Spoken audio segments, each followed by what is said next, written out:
distinguished guests, esteemed speakers, colleagues, students, ladies and gentlemen. On behalf of Bishwabharati and the University Grants Commission, I extend heartfelt greetings as we begin today's UGC conference on VIKAS 2025 for the Northeastern and Eastern Zone here at Shantiniketan, the land envisioned by Gurudev Rabindranath Tagore as a space where knowledge, culture, and humanity meet in harmony. Again, a gentle request to all present, please keep your mobile phones on silent to maintain the decorum of the sessions. It is now my privilege to invite the dignitaries to kindly take their seats on the dais. We are honored to have with us Professor M. Jagdish Kumar, former Chairman, University Grants Commission, a respected academic leader whose work has shaped landmark reforms in Indian higher education, and Dr. Prabir Kumar Ghosh, our Honorable Vice Chancellor.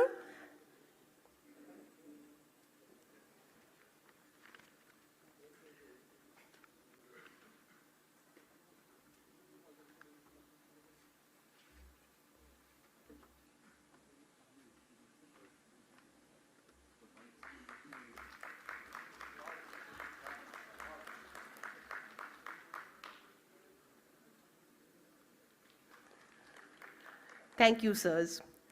I request my colleagues and students to offer our traditional reception borrowed to our esteemed dignitaries.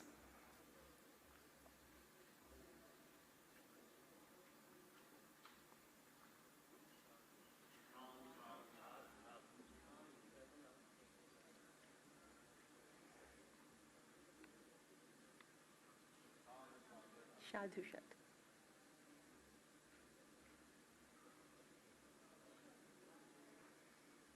Sadhu, sadhu, sadhu.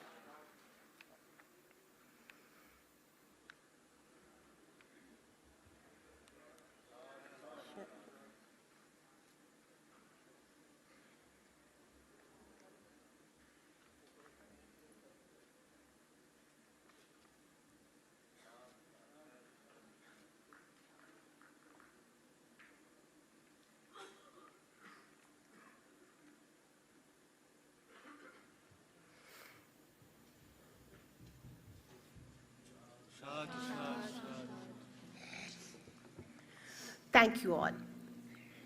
We now begin. Prompt engineers are getting paid 3 crore rupees in United States, and in India they are getting paid 17.5. May I request everyone in the hall to kindly rise for the hymn.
Thank you all.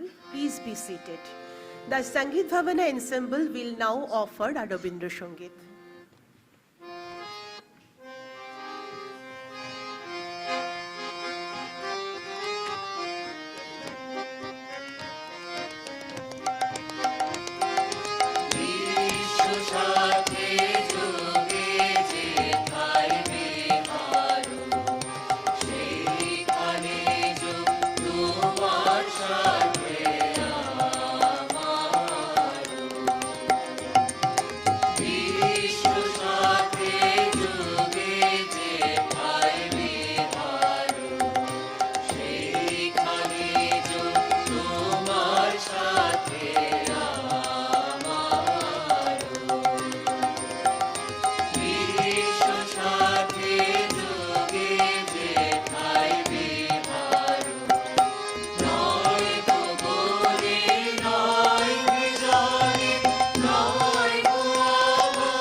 Thank you for the wonderful rendition.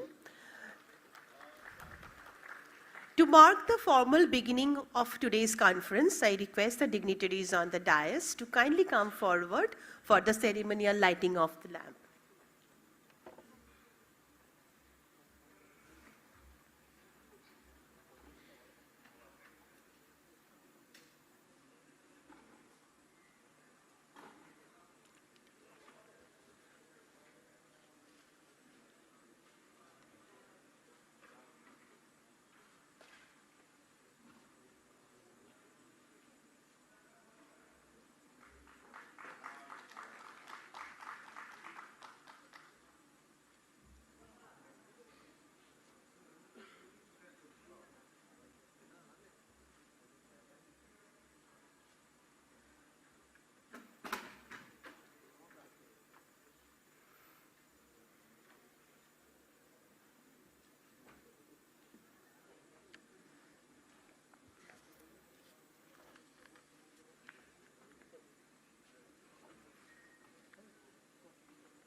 Thank you. I now invite Dr. Prabir Kumar Ghosh, Vice Chancellor Vishwabharati, to deliver the welcome address.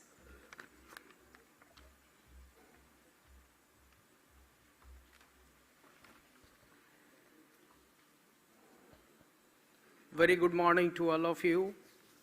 Suprabhat. Dignitaries on the dais, Honorable former Chairman UGC, Professor M. Jagadish Kumar ji,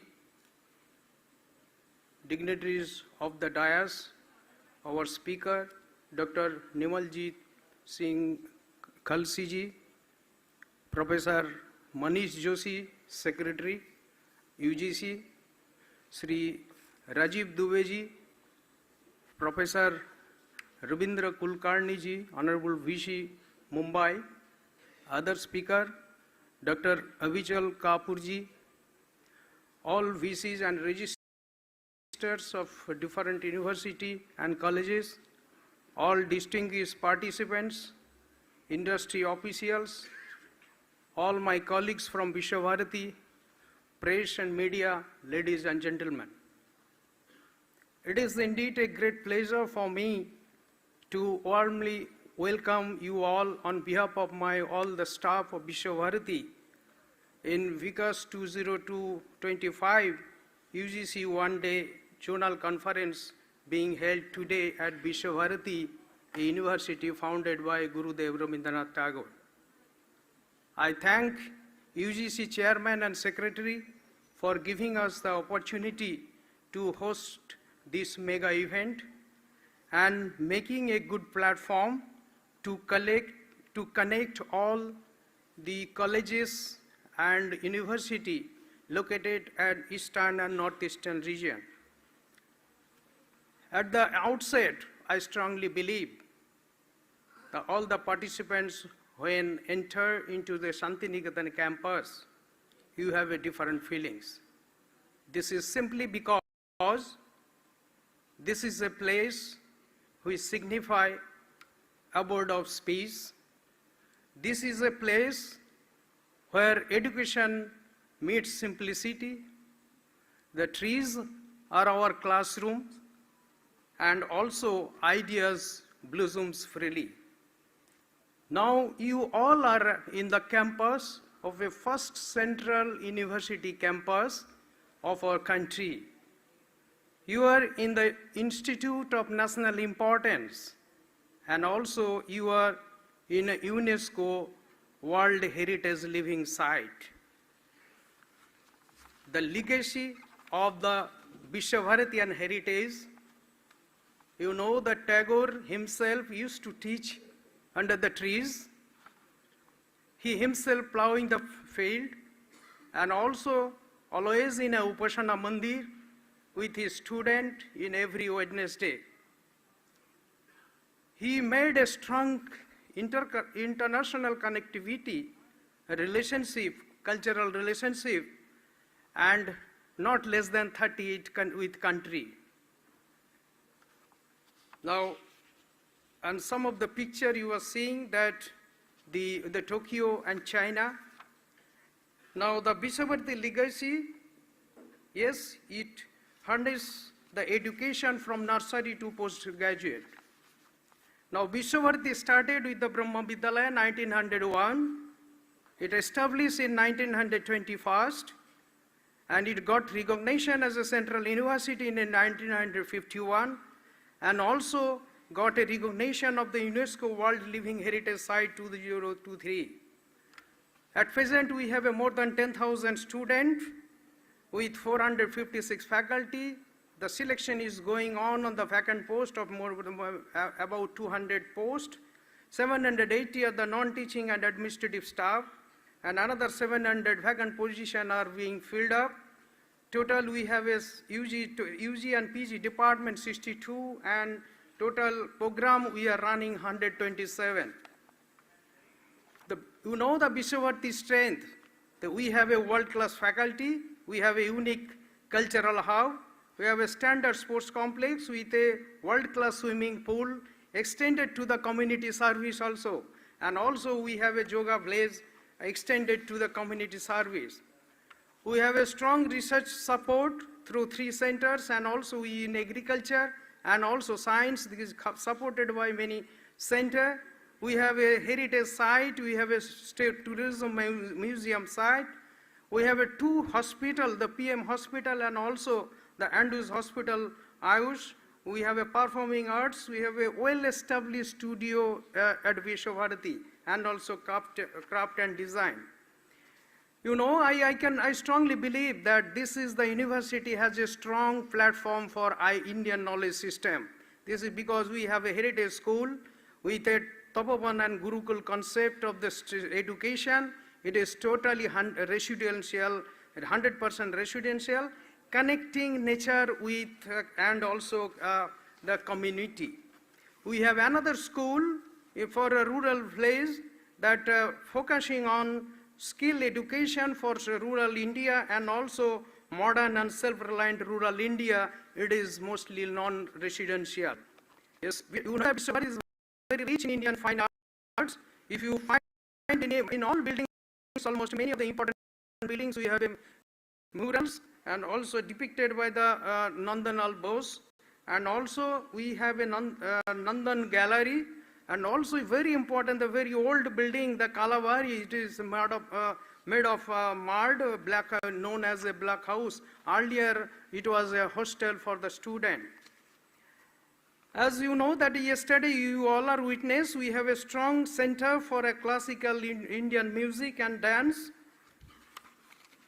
Now, pedagogy through the festival, we have the strong linkages with the nature. We have many festivals, Vriksharopan. It is not simply the plantation of the tree. It has a spiritual value. The same is true in case of the plowing ceremony, what we call the Halakarshan. And also our students organize many activities, Basant Utsav, Barsha Mangal and Saradutsav, all are organized by the student, and also in the process they also give exhibition comes sell counter. Now we have an Indian aesthetic culture and tradition. You know that we have a Upasana Mandir every Wednesday. We go at 7 o'clock for pray, and also on special occasion in the birth anniversary and death anniversary of our Gurudev Rabindranath Tagore, we have a special mandir or Upasana Mandir. We organize the Anand Bazaar. It is mostly organized by the student in the first day of the Navavarti, and also the 1st December, I think in the 1st December, coming December, we have a Nandan Mela. Now, as you know that we have initiated the heritage work as the guideline and recommendation of the UNESCO from the 3rd August to this year, and the main purpose is the linking tourism with the heritage. Vishwabharati also, we know that is very rich in the language. We have 11 Indian languages for UG, a PhD and a PhD and a PG program. We have 4 Asian languages department and also 4 modern European languages. We have language lab also. Now, community service, as I mentioned, that we have a very strong community services. We have 65 adopted villages, and it is not only for agriculture, but it covers the health, education, physical education, yoga, music, and also cottage industry. In true sense, it is a holistic approach of development focusing on the village as a source of economy and also empowering rural India. Now, the good initiative has been made on green initiative. You see that the creativity of our student waste to wealth is simply a water hyacinth. We know that many nuisance value it has. Now, how they made a value addition out of this water hyacinth and also the waste paper. So this is the creativity of Silpa Southern student. We have also the yoga village, yoga gram. We have 6 kutirs, 3 kutirs are in place, yoga kutir, pranayam kutir and dhyan kutir. And thanks to UGC for funding for this establishment of 6 kutir. Now, community service also we have as the recent development is the natural farming as per the directives of the government of India. we have initiated this natural farming and also Unnata Bharat Abhiyan as per directive of Government of India, and also bricks of Ayurveda also we have to, that is we have a strong lab to lab project. Yes, coming to the last 2 to 3 slides, this is NEP. Yes, we have full-fledged we implemented the Samarth, and also module, out of 38 module, we have 32 in place. More than 9,000 student credited account, and also all the activity, hostel allocation, recruitments, lib modules are in place through the Samarth and all inclusive modules. Now, we have implemented also the 4-year graduation courses, and also multiple exist and multiple entry, and mock classes also we have. So in full-fledged NEP we have implemented. Now coming to the roadmap, yes, you know that we just last month we had a mega program of industry academia, and today also we have a academia India academic industry linkage also, the special session. Now if we have this industry linkage and also connect the collaboration, extension and internship and skill development particularly, definitely I'm sure that we can improve the overall NAC, NIRF and QS ranking. Now, as I mentioned that we have, very recently we had a program. This is some of the glimpse of the program we had.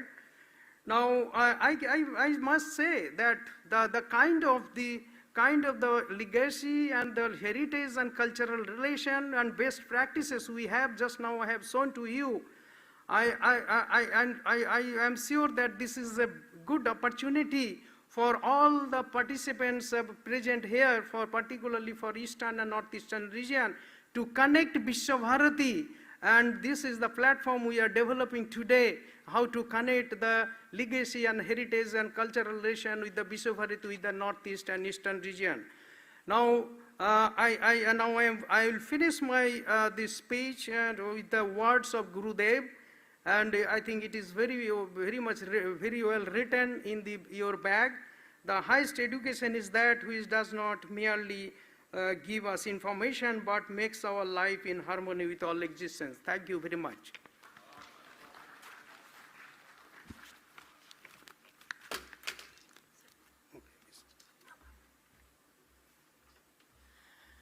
Thank you, sir, for your warm and thoughtful welcome address reflecting the ethos and legacy of Vishwabharati.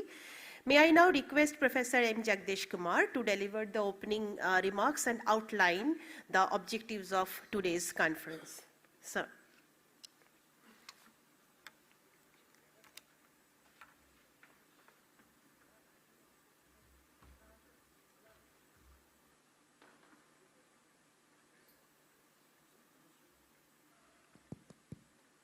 Yes, I think it's working.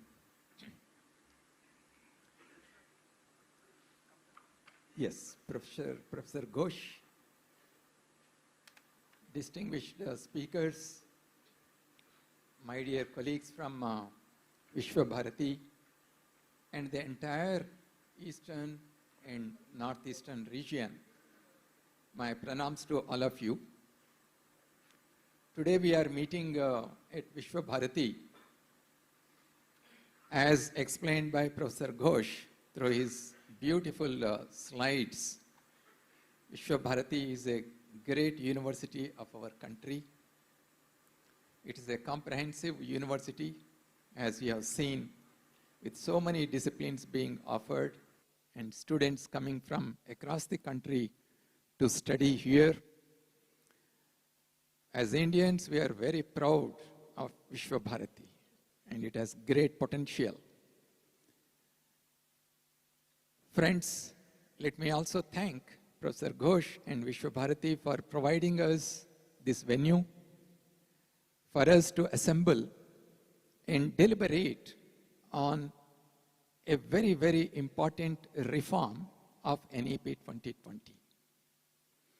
And this reform is to provide a kind of education to our students which will help them to recognize their inner potential, acquire the skills and competencies so that they can participate in the economic and societal development of our country. Today, we are going to have lectures on various aspects of this reform.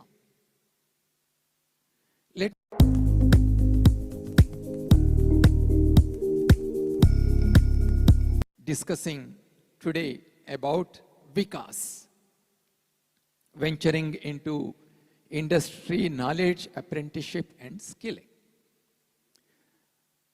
If you look at the labor market data, you will find that there is a huge demand for individuals with a mix of skills. There are broadly two sectors in which these individuals are required. On one side, you have manufacturing, engineering, construction, where people with engineering skills are required. And on the other side, you have the service sector, where non-engineering professionals and engineering professionals are required.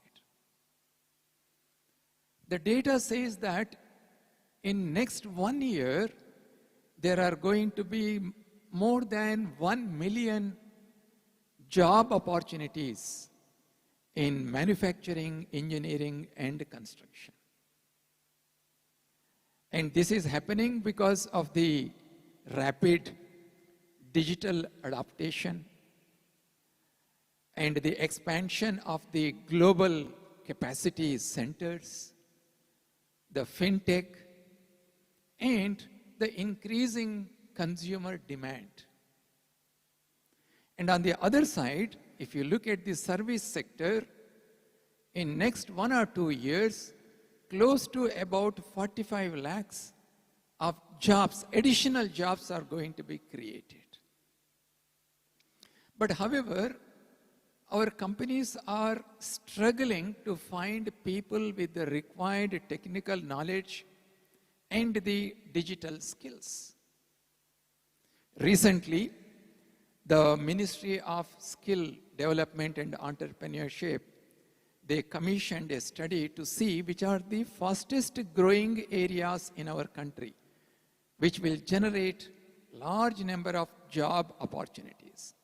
And you will be surprised to find that, in areas such as modern agriculture, animal husbandry, textiles, motor vehicles and automobile components, solar and other non-conventional energy sources, modern retail and repair services, computer programming.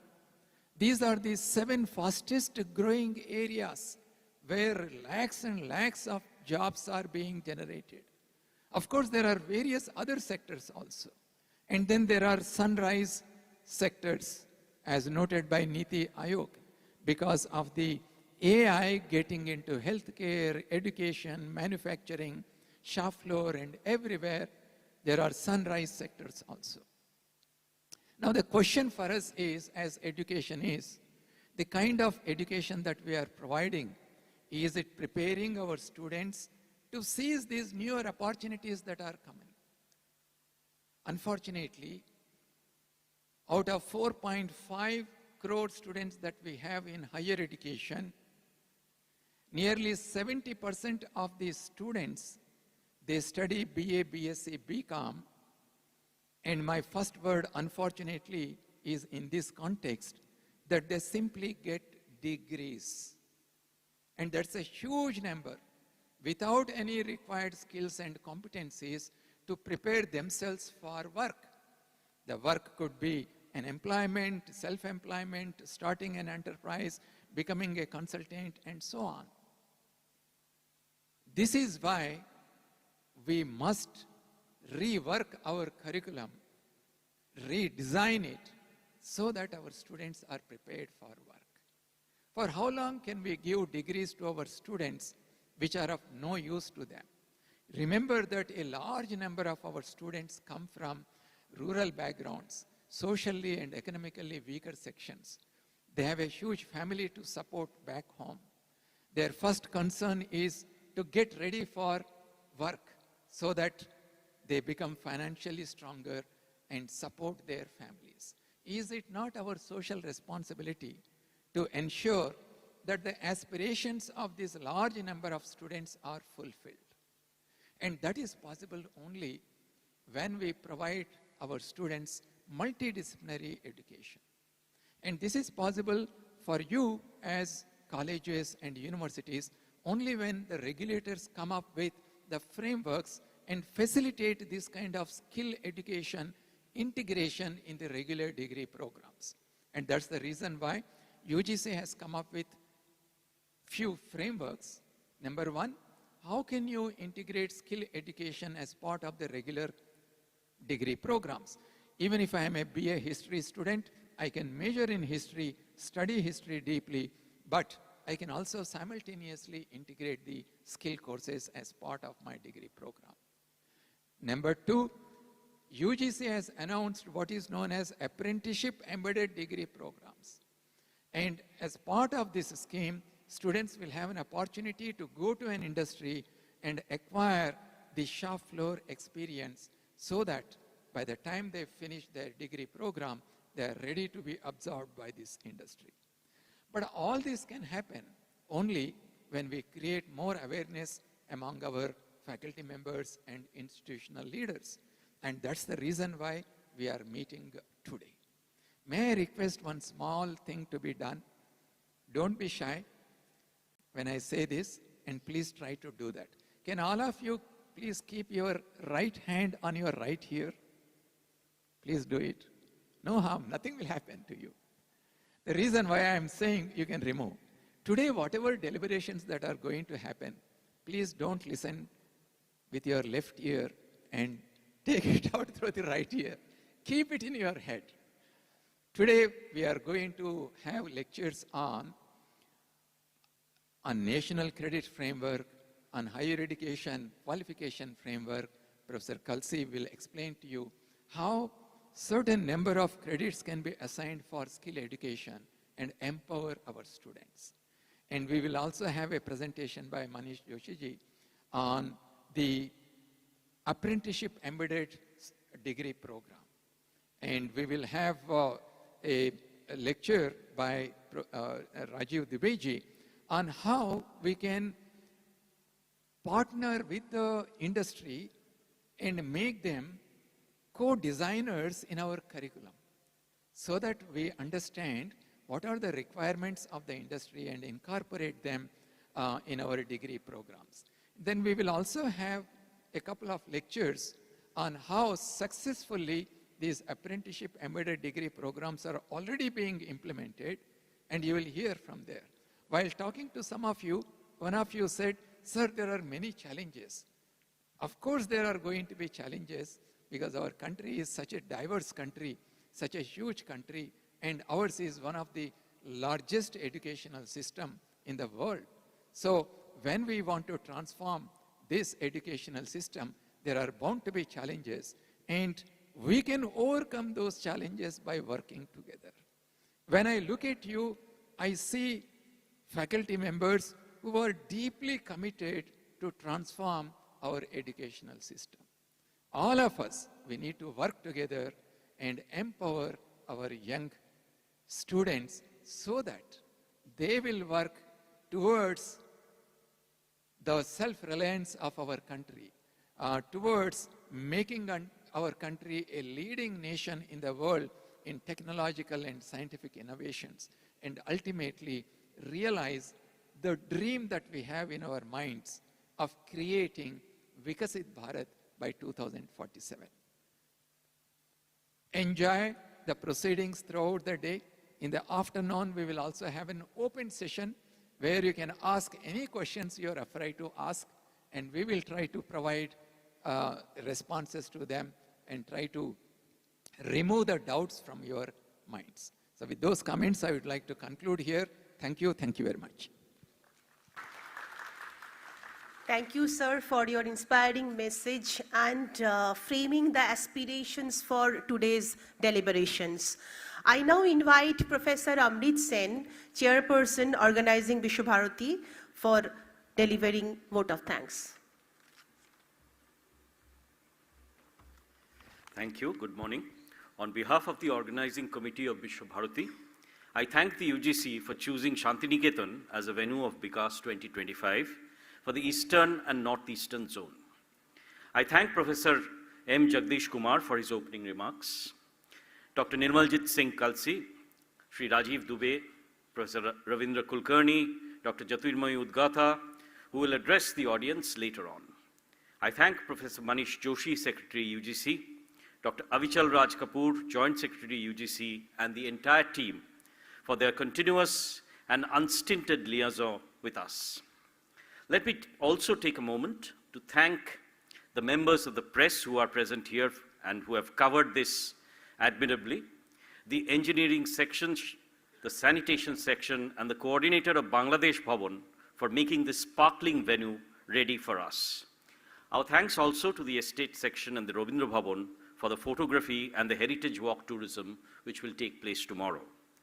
A shout out to our technical team along with the UGC for the technical facilities, and we are glad to inform you that the proceedings are being live streamed on both Vishwabharati and UGC handles. Our NCC cadets, student volunteers have been by our side and they deserve our gratitude.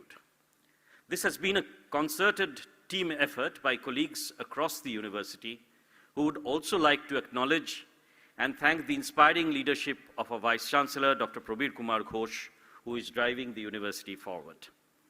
Thank you to all the delegates also from different parts of the country. We hope you have a wonderful conference ahead and have a fantastic stay at Shantiniketan. Thank you once again. We now break for tea.